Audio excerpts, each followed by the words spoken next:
মধ্যরাতে আগুন লাগলো সচিবালয়ে, তা নেভাতে লাগলো 10 ঘন্টা। আগুন নেভাতে গিয়ে সড়কে ট্রাক চাপায় নিহত হলেন এক দমকল কর্মী। প্রশাসনের কেন্দ্রবিন্দু কেপিআই স্থাপনার সচিবালয় এই অগ্নিকাণ্ডের পেছনে ষড়যন্ত্রের সন্দেহ করছেন অন্তর্বর্তী সরকারের একজন উপদেষ্টা, যিনি জুলাই অভ্যুত্থানেরও নেতা। তার সন্দেহ ধরে নাশকতার আলোচনা চলছে সোশ্যাল মিডিয়ায়। এই অগ্নিকাণ্ড কি দুর্ঘটনা নাকি ষড়যন্ত্র, সে বিষয়ে স্বরাষ্ট্র উপদেষ্টা এবং ফায়ার সার্ভিসের কর্মকর্তারা তাৎক্ষণিকভাবে কিছু বলতে চাননি।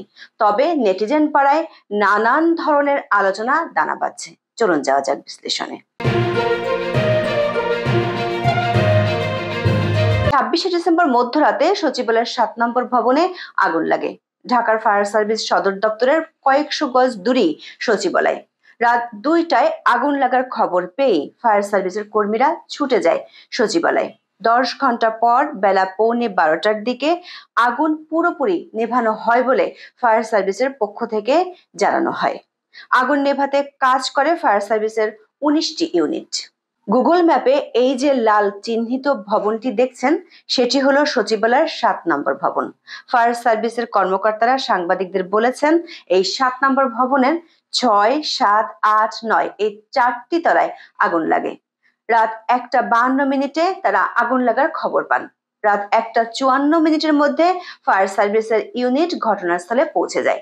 7 নম্বর ভবনের বাইরে থেকে 6 থেকে 8 তলায় আগুনের চিহ্ন বেশি দেখা যায়।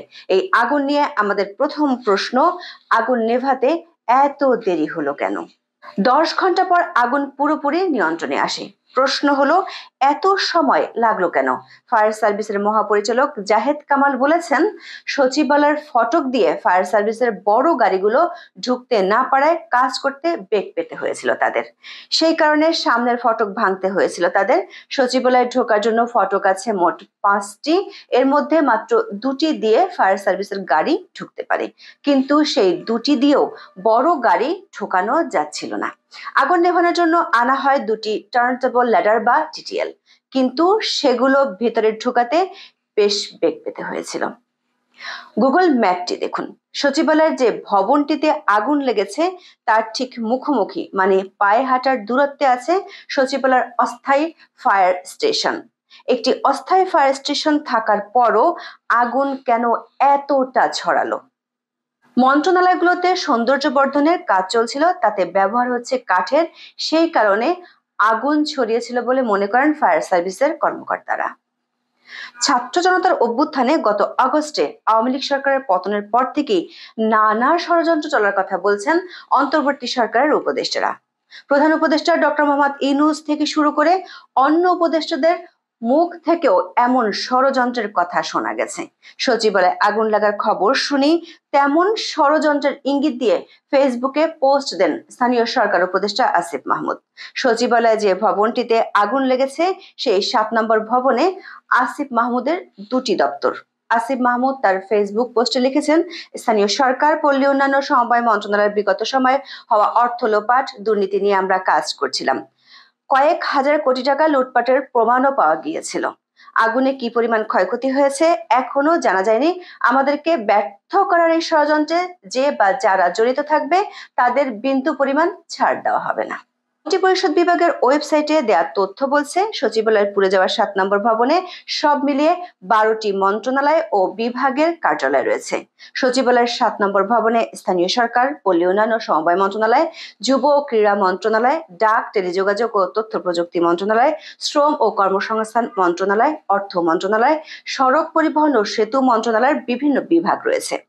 উপদেষ্টা আসিফ মাহমুদের পোস্টের সূত্র ধরে 2টি প্রশ্ন সামনে আনা যায়। 1, 7 নম্বর ভবনে কি শুধু উপদেষ্টা আসিফেরই দপ্তর আছে? শুধু তার মন্ত্রণালয় কি আগের সরকারের দুর্নীতি তদন্তের উদ্যোগ নিয়েছে? সচিবালয়ের আর কোনো মন্ত্রণালয় বা উপদেষ্টার দপ্তর বিগত সরকারের দুর্নীতি তদন্তের উদ্যোগ নেয়নি? ষড়যন্ত্রই যদি হবে, তাহলে সচিবালয়ের অন্য ভবনগুলোতে আগুন দেয়া হলো না কেন? আবার গত কিছুদিন ধরে আমরা লক্ষ্য করেছি, সরকারের উপদেষ্টাদের অভিযোগ হলো দেশের রাজনৈতিক দলগুলো সরকারকে ব্যর্থ করতে চায়। তারা সংস্কার করতে দিতে চায় না বলে নির্বাচনের জন্য তাড়াহুড়া করছে। তাহলে ষড়যন্ত্র কি শুধুই আওয়ামী লীগ করছে নাকি অন্য রাজনৈতিক দলগুলো করছে? উপদেষ্টা আসিফ মাহমুদের সুরে বৈষম্য বিরোধী ছাত্র আন্দোলনের আরেক নেতা সার্জিস আলমও ষড়যন্ত্রের কথা বলেছেন। সার্জিস ফেসবুক পেজে লিখেছেন, বিগত 16 বছরে আওয়ামী লীগের স্টেক হোল্ডার ছিল আমলাদের বৃহৎ একটি অংশ। যখনই বিপ্লবীরা অপকর্ম, চুরি, লুটপাট, দুর্নীতির দিকে নজর দিয়েছে, সেগুলোর বিরুদ্ধে তদন্ত শুরু করেছে, তখনই সচিবালয়ে ঘাপটি মেরে থাকা দালালেরা বিভিন্ন অপকর্মের ফাইলগুলোকে আগুনে পুড়িয়ে দিল। বৈষম্য বিরোধী ছাত্র আন্দোলনের আহ্বায়ক হাসনাত আব্দুল্লাহ বলেছেন, এই ক্যাম্পেইন না থামাতে পারলে আপনি শেষ। আজকে আমলা, আগামীকাল অন্য কেউ। তাদের সাথে সুর মিলিয়ে সামাজিক মাধ্যমে এই অগ্নিকাণ্ডকে অনেকেই মনে করছেন জনপ্রশাসন সংস্কার কমিশনের চেয়ারম্যানের পদত্যাগের দাবি করে যেসব আমলা আলটিমেটাম দিয়েছিল, এটি তাদের ষড়যন্ত্র হতে পারে। তবে স্বরাষ্ট্র উপদেষ্টা জাহাঙ্গীর আলম চৌধুরী সাংবাদিকদের জিজ্ঞাসায় তেমন কিছু সরাসরি বলেননি। তিনি বলেন, এটা ইনভেস্টিগেশনের আগে আমি বলতে পারবো না, ইনভেস্টিগেশনের পরে আপনাদের আমরা জানাবো।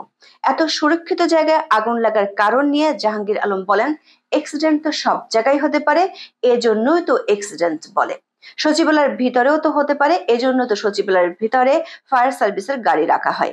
আগুনের উৎস ছিল কোথায় সেই প্রশ্ন তিনি বলেন, এটা তদন্তের পরে বলা যাবে। ষড়যন্ত্র কিনা তা জানার জন্য আরো দেখে আসি ফায়ার সার্ভিস কি বলছে। কিভাবে আগুন লাগলো কিংবা তাতে কি পরিমাণ ক্ষয়ক্ষতি হয়েছে সে বিষয়ে নিশ্চিত করে কিছু বলতে পারেনি ফায়ার সার্ভিস।